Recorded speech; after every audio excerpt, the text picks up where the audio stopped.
লৈ গ'ল বৈকুণ্ঠত নি তেওঁক হালুক্য মুক্তি দি বহুৱাই ৰাখিলে মুক্তিক কিন্তু কেইবাটাও ভাগত ভাগ কৰিছে হালুক্য হানিব্য হাৰুজ্য হাৰুজ্য লীন বা নিৰ্বাণ ভকতজনক হালুক্য মুক্তি দি বহুৱাই ৰাখিলে এদিন দুদিন পাৰ হৈ গ'ল ভকতজনৰ মনোভাৱ আছিল বৈকুণ্ঠলৈ যাম বৈকুণ্ঠপতিৰ লগত আলাপ আচৰণ কৰিম তাৰ বিপৰীতটোহে হ'ল বৈকুণ্ঠপতি তেওঁৰ মুখৰ আগেদি আজা কৰি থাকে মুখলৈও নাচাই মাত বোলো নকৰে ভকতজনে ভাবিলে অহা কালিলৈ এইটো বিষয়ৰ ওপৰত তেখেতক ধৰা হ'ব এই বুলি পিছদিনাখন ভগৱন্ত প্ৰভু ওলাই অহাৰ লগে লগেই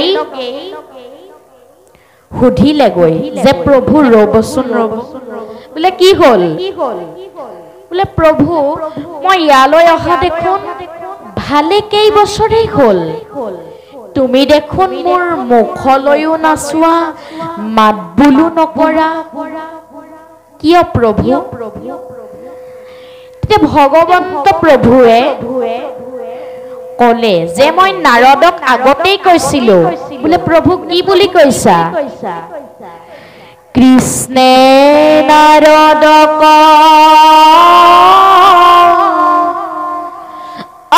আছিলা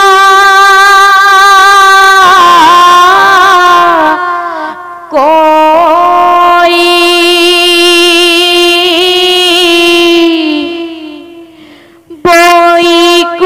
বৈকুণ্ঠতম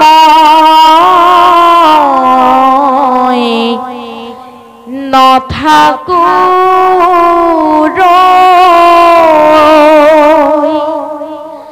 যোগীৰো হিয়া এৰি সমুদায়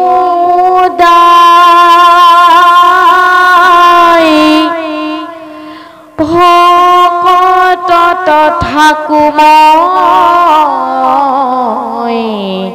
কীৰ্তন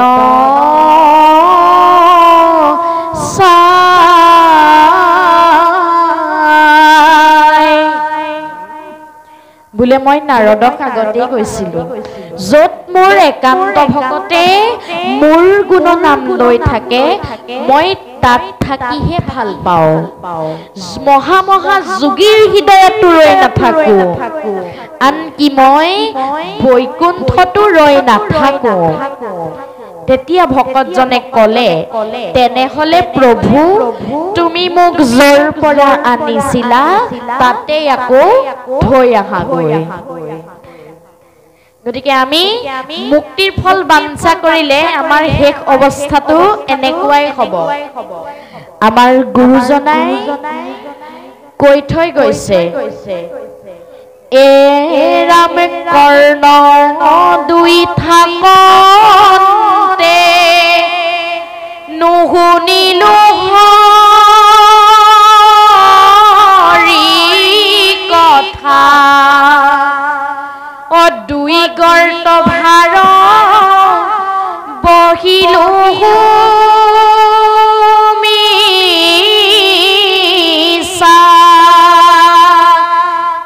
কাণ দুখন দিছিল হৰিৰ গুণনাম শুনিবলৈ আমি নুশুনিলো এই গাত দুটা আমি ভাৰ বৈ থকাৰ দৰেহে হ'ল এ ৰাম পাৱ দুই থাকতে ন গৈলো ক্ষেত্ৰ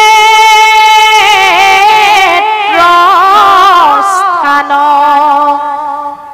অ মূৰ পাৱ ভৈল বিষ সিপাৰ সমান ভৰি দুখন দিছিল ভকতৰ সংগলৈ যাবলৈ সাধুৰ সংগলৈ যাবলৈ আমি নগলো আমাৰ ভৰি দুখন বৃক্ষৰ শিপাৰ দৰে হৈ গ'ল গতিকে আমি সমস্তজনে ভগৱন্তই দিয়া এই সকলো অংগৰে তেৰাৰ শ্ৰী চৰণক সেৱা প্ৰাৰ্থনা ভক্তি কৰিলেহে তৰণৰ পথ আমি বিচাৰি পাম। এতিয়া ভকত তিনিটা মাথো অক্ষৰ। এতিয়া ভ মানেনো কি? ভ শব্দে ভগৱন্ত ভয় বিমোচন ভজন ভক্তিত তুষ্ট হুন্ত নাৰায়ণ। ভ অক্ষৰটোৱে আমাক ভজনা কৰিবলৈ কৈছে। কাক? নিৰ্গুণ নিৰাকাৰ নিৰাময় সেইজন প্ৰভু ভগৱন্ত। অসমীয়াত এষাৰ কথা আছে, সাপেহে সাপৰ ঠেং দেখে। কোনোবাই সাপৰ ঠেং দেখিছে নেকি? নাই দেখা। ঠিক তেনেদৰে নিৰ্গুণ নিৰাকাৰজনক পাবলৈ হলে আমিও নিৰ্গুণ হ'ব লাগিব, তেতিয়াহে তেওঁৰ দৃশ্য দৰ্শন হ'ব। এতিয়া তাৰ পাছত ক আখৰটোৱে কি বুলি কৈছে? ক শব্দে কৃষ্ণ ভজি পবিত্ৰ পৰম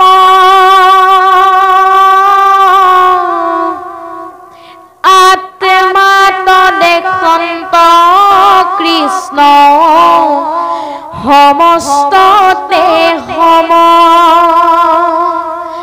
ক আখৰটোৱে আমাক কৃষ্ণক ভজিবলৈ কৈছে। এতিয়া আমাৰ দেহৰহে পাৰ্থক্য আছে, আত্মাৰ পাৰ্থক্য নাই। কাৰণ দেহৰ মতা আছে, মাইকী আছে, কোলা আছে, বগা আছে, শকত আছে, ক্ষীণ আছে, ওখ আছে, চাপৰ আছে, আপোন আছে, পৰ আছে, চুত আছে, বৰ আছে।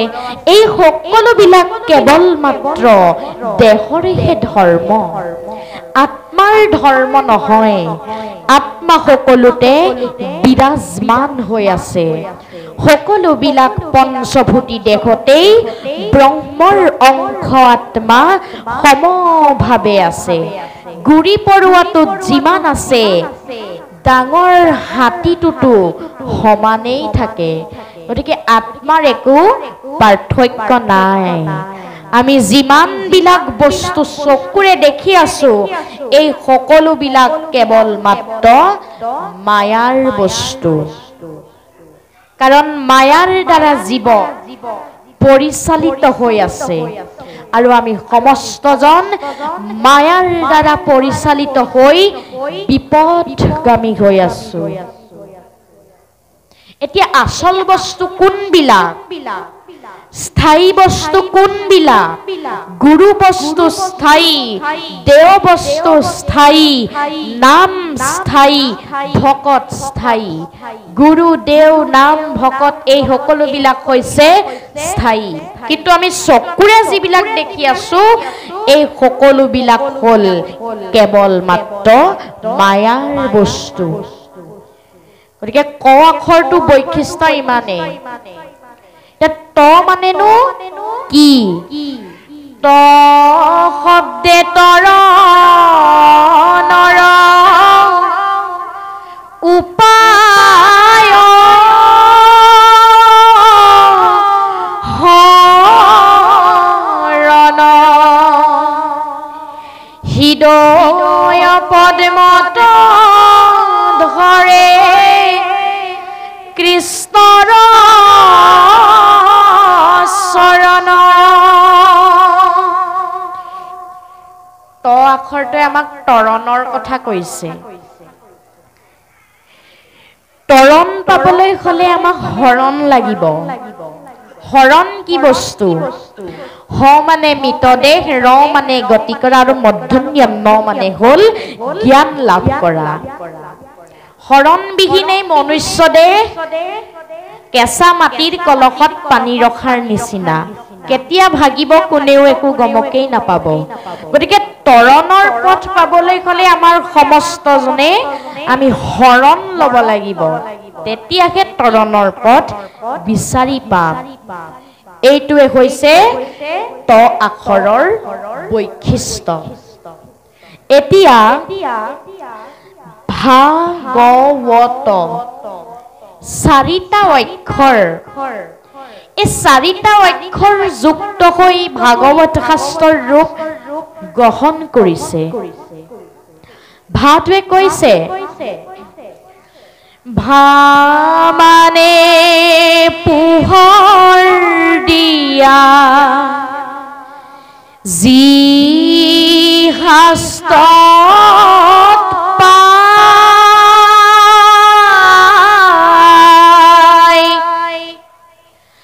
গ মানে গান গোৱা কৃষ্ণৰ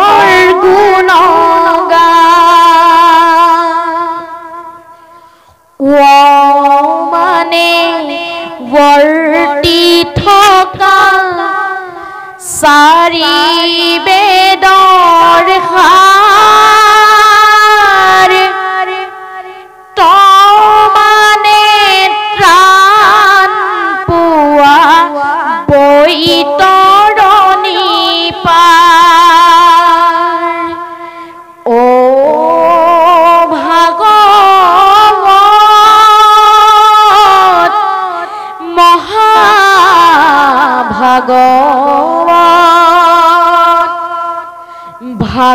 ভাগৱতৰ বিনে আৰু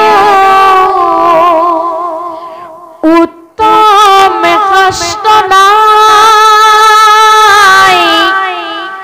ভগৱন্তৰ বাংময় মূৰ্তি ভাগৱত সদায়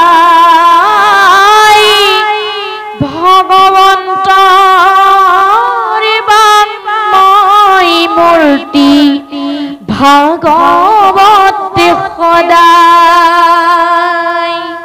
এটা ভা মানে পোহৰ দিয়া যি শাস্ত্ৰই কোটি সূৰ্য সম পোহৰ দিয়ে বুলি কৈছে আমি এটা সূৰ্যৰ পোহৰতহে জীৱন ধাৰণ কৰি আছো গ মানে গান গোৱা যি শাস্ত্ৰত সনক সনন্দ সনত কুমাৰ সনাতন এই চাৰি সিদ্ধই অনবৰতে ভগৱন্তৰ গুণনাম গাই ফুৰাৰ কাৰণে গ অক্ষৰটোকে যোগ কৰি দিয়া হৈছে ও মানে বৰ্তি থকা যি শাস্ত্ৰত চাৰিও বেদৰ সাৰ যোগ হৈ আছে ত মানে ত্ৰাণ পোৱা যি শাস্ত্ৰ শ্ৰৱণ কীৰ্তন কৰিলে জীৱই তৰণৰ পথ বিচাৰি পায় এই অৰ্থ বুজাবৰ বাবে চাৰিওটা অক্ষৰ যুক্ত হৈ ভাগৱত শাস্ত্ৰৰ ৰূপ গ্ৰহণ কৰিছে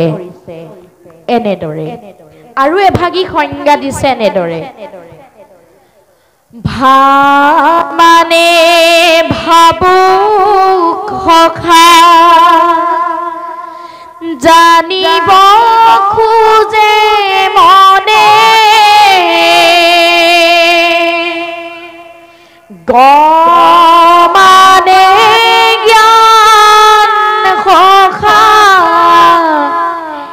কৃষ্ণ কথা জানে ও মানে বৈষ্ণৱী জ্ঞান বিষ্ণুৰ ভকত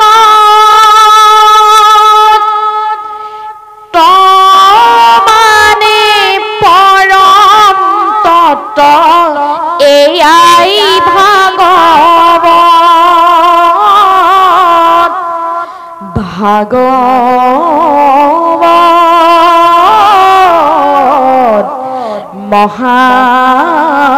মহাভাগৱত ভাগৱতৰ বিনে আৰু উত্তম শাস্ত্ৰ নাই মূৰ্তি ভাগৱত সদায়। এতিয়া ভা মানে ভাবুক, আমাক ভাবিবলৈ কৈছে। আমি যদি নভবা নিচিন্তাকৈ কিবা এটা কাম কৰো আমাৰ জেং লাগি যাব। গ মানে জ্ঞানে, যি শাস্ত্ৰ শ্ৰৱণ কীৰ্তন কৰিলে জীৱৰ জ্ঞান উদয় হয়। ও মানে বৈষ্ণৱী জ্ঞান। বোলে দাদা দীক্ষুলৈ আহিছিলো, কোনফালে যায় বাৰু? যদিহে তেওঁ ভুল পথটো দেখুৱাই দিয়ে সেইটো বৈষ্ণৱী জ্ঞান হ'ব জানো? বৈষ্ণৱী জ্ঞান নহয়। ত মানে পৰম তত্ত্ব, যি শাস্ত্ৰত সমস্ত শাস্ত্ৰৰ তত্ত্ব যোগ কৰি থোৱা আছে। ইয়াৰ অৰ্থ বুজাবলৈকে এই চাৰিওটা অক্ষৰ যুক্ত হৈ ভাগৱত শাস্ত্ৰৰ ৰূপ গ্ৰহণ কৰিছে। এনেদৰে হে মোৰ ৰাজন্মৰ সেৱাৰ স্থলীৰ আইবাপ সমস্ত, আজি আমি আপোনাসৱৰ আগত দুআষাৰ কোৱাত হয়তো আমাৰ আগ পিছ বঢ়াটো তাহুৰ সঞ্চাৰ অনেকখিনি অপৰাধ হ'ব পাৰে। সৰ্ব অপৰাধ মৰিখনৰ হেতু আপোনাসৱ সমস্তজনৰ শ্ৰীচৰণ লক্ষ্য কৰি দৈৱকী নন্দন দেও প্ৰভু ভগৱন্তৰ শ্ৰীচৰণত সেৱা জনাইছো। কৃষ্ণ বৈষ্ণৱৰ পদধূলি মাথে লৈব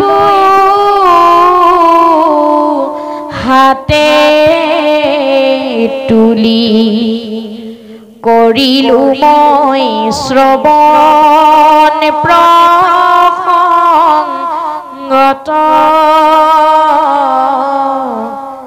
শৰণে পখিলো বাপ গুচায়ো সংসাৰ তাপ, আমি পাপী যাওঁ ধুগতি, ৰাম আমি পাপী যাওঁ ও ধুগতি। কৃষ্ণ কৃষ্ণ।